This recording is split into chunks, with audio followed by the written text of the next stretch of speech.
ఎండలతో అల్లాడిపోతున్న తెలుగు రాష్ట్రాల ప్రజలకు చల్లటి కబురేది. రాయలసీమలోకి నైరుతి రుతుపవనాలు ప్రవేశించాయి. రెండు రాష్ట్రాల్లోని చాలా ప్రాంతాల్లో వాతావరణం మొత్తం కూడా చల్లబడిపోయింది.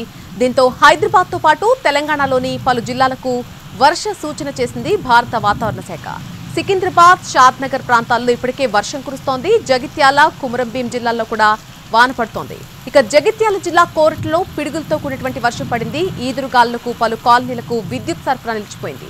కరీంనగర్ సిటీలోనూ వర్షం కురిసింది. సాయంత్రం 6 గంటల తర్వాత తెలంగాణ వ్యాప్తంగా ఉరుములు, మెరుపులతో కూడిన వర్షాలు కురుస్తాయని, 50 నుంచి 60 కిలోమీటర్ల వేగంతో ఈదురుగాలు వీస్తాయని వాతావరణ శాఖ అలర్ట్ ఇచ్చింది.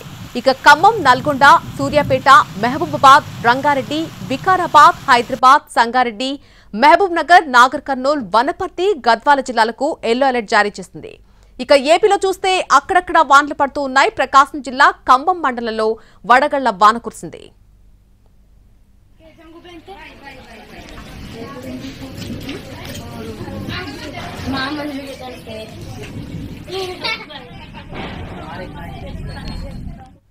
జగిత్యాల జిల్లా కోరట్ల పట్టణంలో పిడుగులు పడ్డాయి. జిల్లాలో ఈదురుగాలతో కూడినటువంటి వర్షం కురిసింది. మాదాపూర్ శివారులో పిడుగుపాటుకు తాటి చెట్టు దగ్ధమైంది.